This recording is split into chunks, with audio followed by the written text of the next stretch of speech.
Director of Nursing the Future, and I'd like to welcome you to the Greenhouse series with Dr. Jean Watson, Entering the Sacred Circle, Nursing's Covenant with Humanity. This series invites you into a deeper understanding of nursing as the sacred science of caring. In 8 conversations with Dr. Jean Watson, she will offer her reflections on unitary caring in a time of global fracture. The focus of this series is on how new nursing graduates can situate their evolving practice in the sacred covenant between nursing and the healing of humanity. Dr. Jean Watson is a distinguished professor and Dean Emerita at the University of Colorado in Denver, Colorado, where she held the nation's first endowed chair in caring science for 16 years. Dr. Watson is a founder of the original Center for Human Caring in Colorado, a founding member of the International Association in Human Caring, and the founder and director of the nonprofit foundation Watson Caring Science Institute. Dr. Watson is known around the world for her theory of human caring, the 7 caritas processes, and caring science. She is the recipient of 15 honorary doctorates from around the world, and most notably was designated as a living legend by the American Academy of Nursing. This is their highest honor. Welcome, Dr. Watson.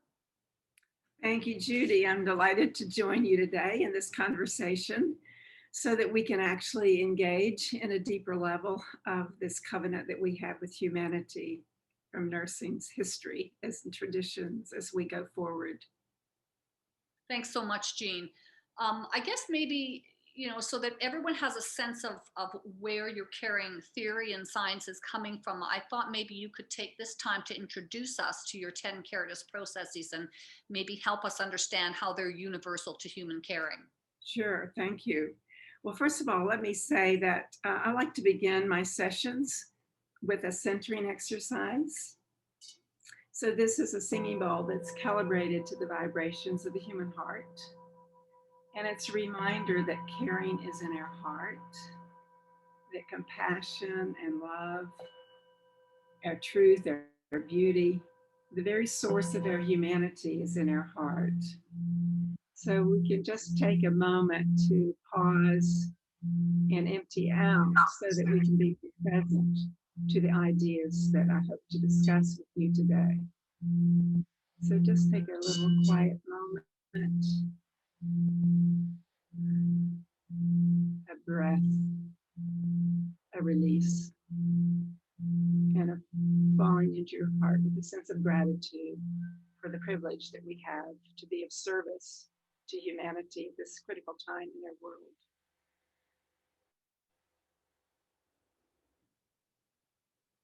So with that entree, I want to also share my own emergence and my own journey into the caritas processes has continued to evolve over time. But I want people to understand that the caritas processes are embodied within a larger model of science, an evolved view of science, which takes us to that transpersonal, transitional, transformative, unitary field model of consciousness and energy and evolving consciousness. So the science of caring, I am going deeper into caring science as sacred science. And why would it be sacred? For me, it's sacred because we're dealing with the life force of another human being and ourselves. We're dealing with mystery. We're dealing with unknowns. We're dealing with the inner soul journey of another human being and ourselves.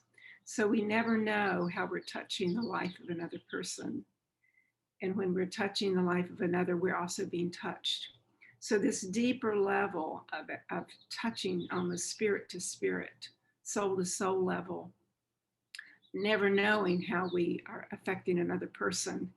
And it also takes us into models of caring and healing, which the caritas relates to, because healing is an inner journey. We can do all the treatment we can, do and we want to do with all the technology and interventions. But someone may be totally cured but not be healed. So healing is an inner journey, and it involves the human to human caring, love relationship. So my work in Caring Science is Sacred Science, going more deeply into an evolved model of science, as well as languaging the universal phenomena of human caring that are needed for healing as the 10 caritas processes. So those 10 caritas processes are considered core. If, for example, when I first did the first work, I was about to leave nursing, and I was at the University of Colorado, and I was witnessing all the rise to modern medicine and the medical science model. And I thought, well, why is nursing in an academic health science center in the university if we don't have our own model of science? And we had no clarity of a philosophical foundation for our science, except that was what I felt was a void. So my whole journey was like, well, is there anything universal about nursing that's timeless and transcends all the techniques and all the objectivities and all of these other aspects that we're so clinicalized and medicalized toward? Is there anything that's core for what nursing stands for in terms of human caring and healing and health and wholeness and the human to human connection? So that's how I came up with these 10 caritas processes. And they're considered universals because they're just essential, timeless aspects of our humanity. And it's so important to name our phenomenon of caring that nursing has to offer to humanity, because otherwise it's invisible. We take it for granted. But nurses have been practicing these processes across time, but we haven't necessarily languaged them. They've been ad hoc. They've been momentary. We have momentary caring moments, but we don't know what to do with them. They're kind of sidebars and they're invisible. So when you can language this phenomena, this timeless, universal human to human essentials that we bring to this work in our world as a covenant, as an ethical ideal that transforms and turns the system upside down, it inverts the paradigm. So right now, just as a backdrop before I go through the 10 caritas processes, we have been so socialized and professionalized into a model whereby caring has been seen as a means to a curing end at all cost. But now we have to invert the paradigm, particularly during the pandemic. We see such a void and such a need for the human touch, the human connection, the human love, the human presence, the human intentionality, the human heart connection. So when you turn this upside down and invert the paradigm, we can acknowledge that caring is certainly a means to a curing end, but it becomes an end in and of itself. And as such, in this broader worldview of a unitary field, it becomes the highest ethical covenant, the highest ethical commitment that we can make to humanity. And that's what nursing has to offer to the world today. But we don't realize it ourselves sometimes. We need to give voice and language and inform moral action to really do these micro and macro practices of caritas, which helps us to sustain human caring and healing and health and wholeness for humanity, as well as for ourselves. So the very first caritas process has to do with these core values that we bring to this work, but how do we sustain these values? Is through the practice of loving kindness and compassion and equanimity with ourselves. We can't offer caring to others or even compassion to others. And we know nursing has a long history of being unkind to itself and to its colleagues. And why is that? Because we have been unkind to ourselves. We have not had compassion and tenderness and gentleness and forgiveness with ourselves in our own journey. We expect ourselves to be perfect. So having this loving kindness and compassion and gentleness with ourselves as a ritual practice, a daily practice, an hourly practice, every moment a prayer kind of thing. That's where we have to ground ourselves and center ourselves to be authentically present. So that's the very first caritas process, but it starts with self. And then it radiates out to our communities, to the environmental field, to the planet Earth. It's a conscious, energetic compassion and love come together. So I use the word caritas to bring caring and love together as a very special ethic. And it also brings the energy and the vibration of a higher consciousness to this work in our world. So the second caritas process has to do with our authentic presence, where we actually help to inspire the faith and hope for another person. And we know there is so much literature on the role of faith and prayer and religion and belief systems and meaning. What is the meaning that this situation has? And we help people to find meaning, to discover meaning in the midst of where there's a void. So this allowing for this beautiful engagement of honoring their belief systems, faith and hope, and working from the other person's frame of reference, not our own frame of reference, in terms of their belief system, honoring all belief systems in the world, because we're all pointing towards something greater than ourselves. The third one has to do again back to self, and self, it's like a self-reflective model where you have to pay attention to your own spiritual development. It's not enough to just do your physical care. It has to be a spiritual, evolved commitment to yourself, your soul's journey, so to speak. So if we're not able to be sensitive to ourselves and be reflective on it and critique the light-dark cycle of ourselves and accept all of ourselves, all the many parts of ourselves, but then we are hard on ourselves and we're hard on other people. So and we can be hard on patients. This is where you end up having these bioacidic situations in a patient care situation where we are actually creating a toxic environment energetically if we are not able to be present and authentic and have these higher vibration feelings when we enter that space with another human being. So the fourth one has to do with really the sustaining a helping and trusting relationship, that loving, trusting relationship. And we do that through our authentic presence, through our practice of being able to be compassionate in that moment, through these micro practices of silence, holding space where someone is actually there, trusting us, knowing they can trust us. And that's done through our presence, through our intentionality, through our voice, through our very being in that moment. We are actually creating a different connection with that person where they feel they can trust us. And the fifth one has to do with really an important one, is being able to authentically listen to another person's story. And in doing that, we help another person to express their positive and negative feelings.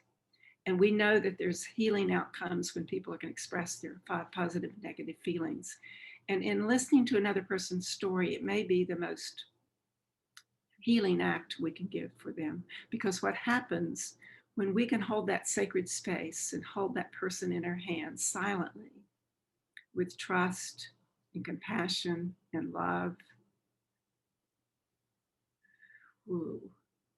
what we're doing is we're actually creating space where they can hear themselves.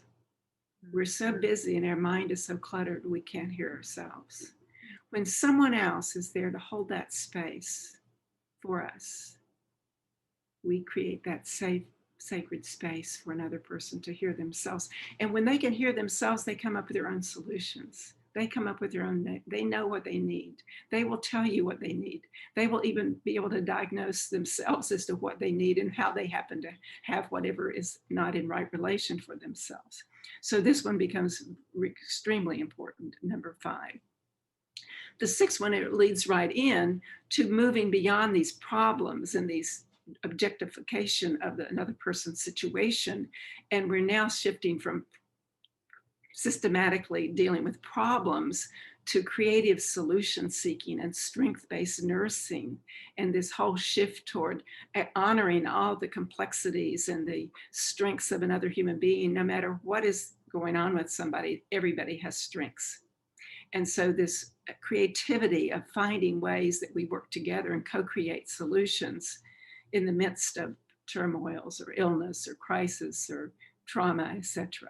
this too is what nurses are doing all the time when they're practicing caring, when they're conscious and intentional. And when they can start naming this is what I did this, and start documenting it, we start having outcomes of caring, which I can go into in a little bit longer, where we actually are taking these caritas processes and looking at outcomes in a national studies.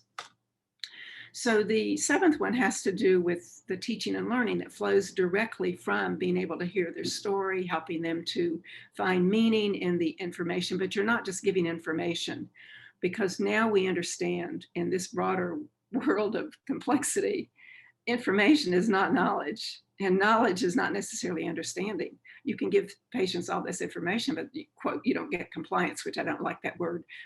Compliance is such a poor word to me, but that's a medicalization of another human being. But what happens is when you have a trusting relationship and you're actually providing readiness for teaching within the context of that relationship and the meaning for that person in the context of sacred listening and so forth, then we help that person find meaning in the information for themselves.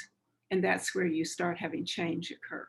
So that whole shift toward teaching and learning is now moving very quickly to coaching people for self-care, self-knowledge, self-control, and even self-healing possibilities. So all of this is a very critical shift toward anyone taking control of their own life and their own well-being in a very different way.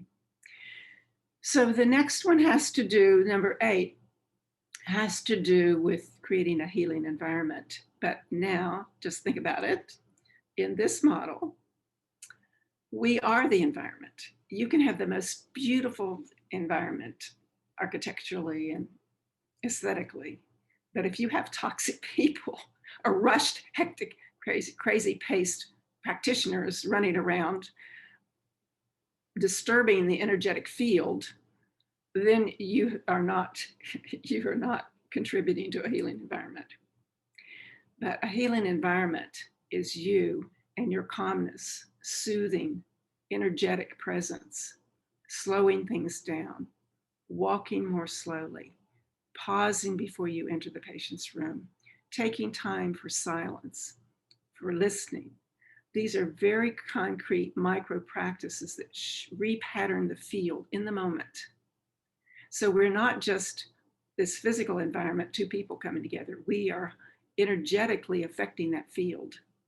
And this is where you begin to build in those caring and healing modalities that nurses have offered across time from Nightingale on, where we're offering auditory, visual, sensory, olfactory, tactile, color, light, nature, form. These are modalities that can now be translated into healing touch, therapeutic touch, reflexology, aromatherapy, healing arts, et cetera, et cetera. So there's no end to this, because we're dealing with the human spirit, and we're dealing with the human complexity. We're dealing with the evolved humans who really need this remembering to come back into right relation with themselves and their own source.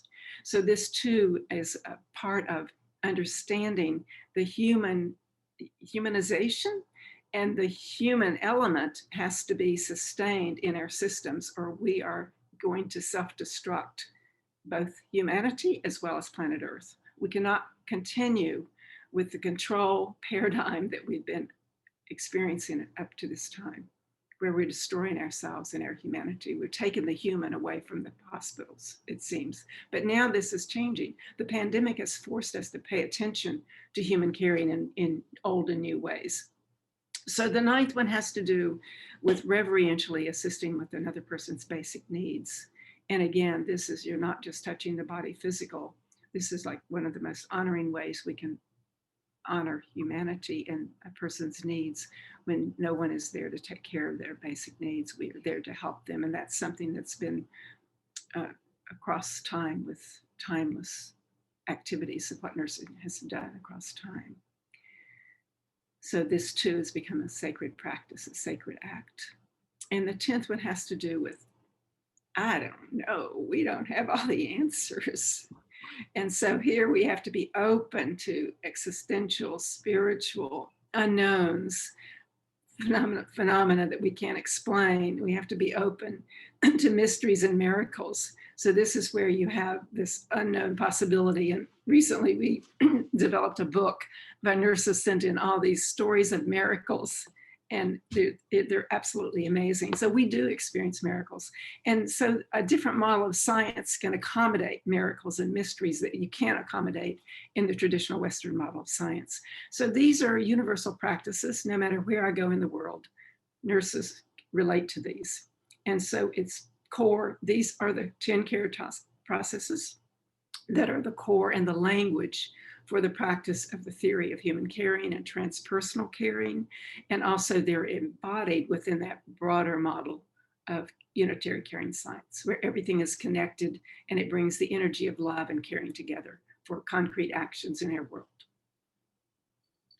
Thank you, Jean. That it was beautiful to be reminded, as I think about my own practice as a nurse, to be reminded of what it is I do, what's the core behind the way I do what I do, which I think we're going to talk a lot about that as we move forward. There were a lot of questions that came to mind for me, not the least of which is this idea of slowing things down, this idea that, you know, a pausing before you go into a patient's room, in being open to their own story, their own process. And all I could think of is how much time that takes.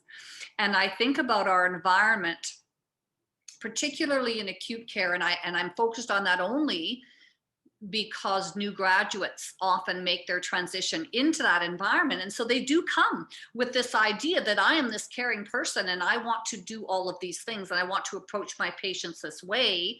And they literally are running from the minute they arrive until the minute they leave, and they can barely do the care, let alone sit and open space for the patient. So I don't expect you to respond necessarily in detail now about that, because I know we've put it into our sessions, but that really struck me. Jean, is there anything that you want to say, you know, immediately to that before we move on to your sacred sutras? Well, we have a responsibility to advance the practice of nursing qua nursing. And toward that end, we have a responsibility to help repattern the field. It's about a consciousness and intentionality. It's about a new model of science. It's about using the pandemic as portal to a new opening. So we have to reconstruct our traditional models of technology. Everything has been focused on the technology versus the ontology of humanity. And so this too, as part of the discipline of nursing, has something significant to offer. But if we cannot articulate it, if we cannot give language and voice to it as leaders, or even as practicing nurses at whatever level, then we're just going to be sidelined, and we're going to be ad hoc over here on the margins. When we know that the way to survive and to transform systems has to go back to the humanization. And in the future, we're going to have models of energetic healing. We're not going to be bound in the same old body physical model. Everything's moving very quickly to energetic, non-physical phenomena is really the future. So anyway, there's lots unfolding that's quite wonderful and mysterious. And we're open to this because it opens up our consciousness to a new reality of the world that unifies us. And that's one of the reasons why I so wanted this discussion with you, is I do feel that we can be pulled almost like a gravitational force away from who we are at our core as nurses. And I want our sessions to help nurses remind themselves of what brought them into nursing, why they chose it as a profession, and I know that we will do that as we move on. Right. Did you want to introduce your sacred sutras to us now, Jean? Well, I can use this as a transition, because when you say we need to be reminded, I love this quote from Wittgenstein. He says, we come together to gather up new knowledge, and we do that, but not just for that. We need to come together to be reminded of what we already know at some deep level, and we pass it by. And so my sutras are an entree into the deeper level of carrying science as sacred science. Now, people may not know what a sutra is, but a sutra is actually a energetically laden word. It's a very ancient concept from Hinduism and Indian philosophies. But it's not the word itself. It's like a short phrase that's energetically laden term. Okay. But it's not just the term itself, it's pointing towards something deeper. And so my sutras are for my practice. And it is an invitation for anyone to come into the inner practice, because we do all this work on self-care, but there's a difference between caring for self-care in the physical sense, and caring for self, for inner self. So this is an entree, the 7 sacred sutras that I am offering as an invitation for others to consider as a personal journey into self as sacred self, and into carrying science as sacred science. And the first sutra, you can practice with me. Okay, I will. First sutra is just simply, take a deep breath, stillness. Just be still.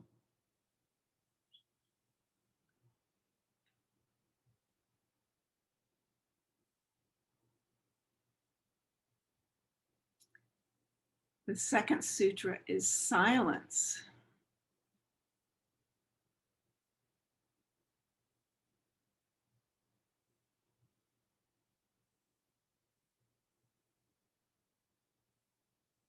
Third sutra is solitude. To be with oneself away from the fear and all the outer world of chaos.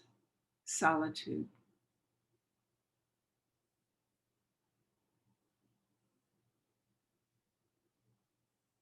And the fourth one is spirit. So when you have stillness, silence, solitude, you connect with spirit, that which is higher than ourselves, however that is meaningful for you.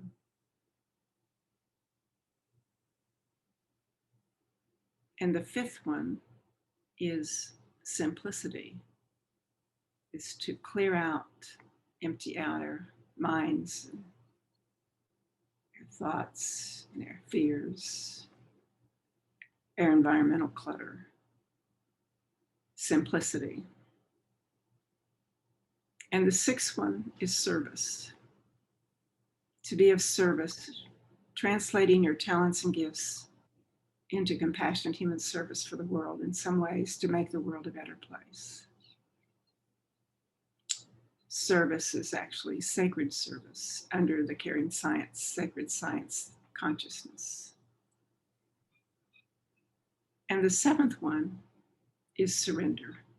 Just simply surrender. Our heads, you can bow your head to your heart, because we have to honor our heart over our head in carrying science as sacred science, because the head gets mixed up with ego and fear and control, and we have to be surrendering and humble to that which is greater than ourselves, that we cannot control. So those are my simple 7 sacred sutras: stillness, silence, solitude, spirit, simplicity, service, and surrender.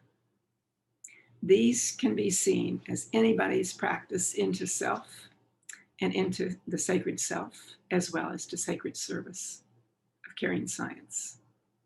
And as we do that, we're opening up, we're expanding our consciousness to a higher level. And as we expand our consciousness to a higher level for ourselves, we're helping to elevate the consciousness for all of humanity, because we're into a unitary quantum universe. Everything we put out into the field is affecting the whole field now. So this too is why we have a responsibility to put more and more energetic, higher vibration feelings of caring and love into the world, which is suffering so much from a lack of caring today. And now we have something like 20.7 plus million nurses and midwives in the world. And if each one of us is practicing this for ourselves, can you imagine how we can transform humanity and help to sustain humanity in our global covenant? Oh, Jean, that was so wonderful. Thank you. I felt my whole being just changing as I was walking through those sutras with you. And then I kind of went back to my comment about how difficult it is to pause before we go into patients' rooms because we're literally running from one room to the next. But if we said something to ourselves before we went into the room to remind us that we need to be still and that we need to be silent and we need to listen more than we talk, and hear with our heart as much as with our head, even that would transform the way that we are with our patients in that one singular moment. Absolutely. So in very subtle and grand ways, we are repatterning the field. We are repatterning the energetic field for the human dimensions of our work when we are able to practice these kind of practices. And it just takes my thinking about nursing to a whole new level. I mean, in this moment, I just feel like if we think of nursing as this covenant, this energy, this spiritual contract, if you will, with humanity, we have so much more responsibility than what we're currently taking. So thank you. Well, you're quite welcome. Thank you. Namaste. My pleasure. Thank you, Judy.